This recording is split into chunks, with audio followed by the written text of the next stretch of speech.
Cześć wszystkim i witam po raz kolejny na moim kanale. W dzisiejszym filmie porozmawiamy o wyrażeniach, słownictwie, kolokwializmach związanych z pieniędzmi, ekonomią i giełdą w języku polskim. Dużo osób, które mówi o ekonomii, często powtarza, że bardzo ważna jest dla nas poduszka finansowa, żeby mieć taką poduszkę finansową. Czym jest poduszka finansowa? Poduszka finansowa to oszczędności, które mamy przeznaczone na wypadek jakiegoś niespodziewanego wypadku, na przykład utrata pracy czy jakiś niespodziewany duży remont domu. Dlatego, kiedy mamy taką poduszkę, lądowanie zwykle będzie miękkie. I jak zbudować taką poduszkę finansową? Żeby zbudować poduszkę finansową, musimy oczywiście oszczędzać pieniądze. Musimy też pamiętać, że pieniądze nie mogą nam przeciekać przez palce, albo nie możemy wyrzucać pieniędzy w błoto. Co to znaczy? Kiedy pieniądze przeciekają nam przez palce, to znaczy, że wydajemy pieniądze nie tak, jak powinniśmy, nie na to, co powinniśmy. I to samo z wyrzucaniem pieniędzy w błoto. Wydajemy na rzeczy, które nie są nam potrzebne, albo na jakieś nieopłacalne, nierentowne inwestycje. Niestety nie wszyscy o tym wiedzą albo nie pamiętają o tym i przez to jest trudno zbudować taką poduszkę. Zdarza się też, że ludzie żyją od pierwszego do pierwszego. Co to znaczy? To znaczy, że ledwo starcza im pieniędzy od jednej wypłaty do drugiej wypłaty, czyli bardzo trudno im przeżyć miesiąc. I przyczyny tego są różne. Czasami jest to niskie wynagrodzenie, czasami brak edukacji finansowej, brak ustalonego budżetu na miesiąc, czyli brak planowania, a czasami jest to jakaś trudna sytuacja życiowa. I kiedy chcemy poprawić naszą sytuację finansową, musimy pamiętać, że nie możemy wyrzucać naszych pieniędzy w błoto, albo one nie mogą przeciekać nam przez palce. Czasami też musimy zacisnąć pasa. I co to znaczy zacisnąć pasa? To znaczy, że musimy ograniczyć nasze wydatki. I wtedy krok po kroku budujemy naszą poduszkę finansową. Mamy coraz więcej oszczędności. Kiedy mamy już nasze oszczędności na niespodziewane wypadki, czyli naszą poduszkę finansową, ale chcemy poprawić naszą sytuację finansową, możemy pomyśleć o inwestowaniu pieniędzy. Niestety są osoby, które bez dobrej, bez odpowiedniej edukacji finansowej zaczynają grać na giełdzie i często bankrutują, albo mówiąc kolokwialnie, idą z torbami. Kiedy inwestujemy, zawsze ponosimy jakieś ryzyko, a więc, żeby je minimalizować, dobrze mieć już jakąś wiedzę na ten temat. Ok, przejdźmy teraz do pozytywnych sytuacji.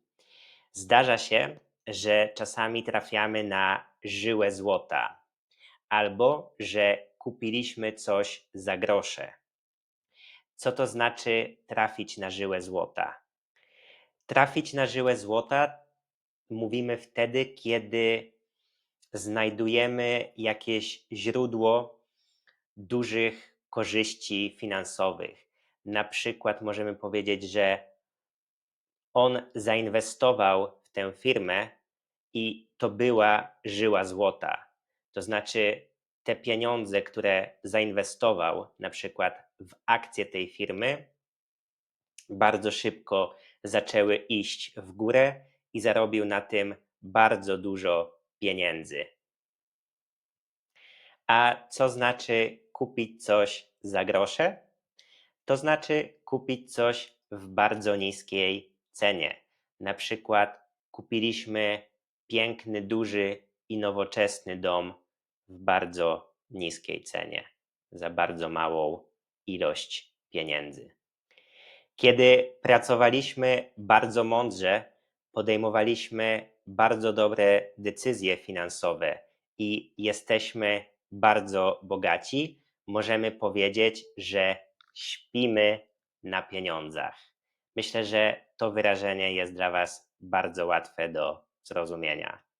Natomiast musimy pamiętać, że pomimo bycia bardzo bogatym, musimy cały czas dbać o nasze finanse, podejmować odpowiedzialne decyzje, ponieważ znamy z historii sytuacje, w których bardzo bogate osoby, milionerzy, przepuszczali swoje fortuny.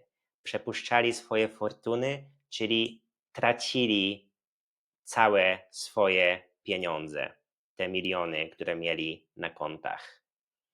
I na takie osoby bez pieniędzy mówimy, że to są osoby spłukane. Jestem spłukany, nie mam w ogóle pieniędzy. Mam nadzieję, że ta krótka lekcja o finansach, o pieniądzach była dla Was zrozumiała i interesująca. A ja jestem bardzo ciekawy Waszych opinii. Dajcie znać w komentarzach, czy Wy macie poduszkę finansową i czy na przykład inwestujecie w coś Wasze pieniądze. Na koniec pokażę Wam jeszcze kilka zdań z nowymi wyrażeniami, żeby je powtórzyć. Tomek ma swoje oszczędności na niespodziewane wypadki, czyli Tomek ma poduszkę finansową. Tomek nie wydaje pieniędzy na niepotrzebne rzeczy, czyli pieniądze nie przeciekają Tomkowi przez palce, albo Tomek nie wyrzuca pieniędzy w błoto.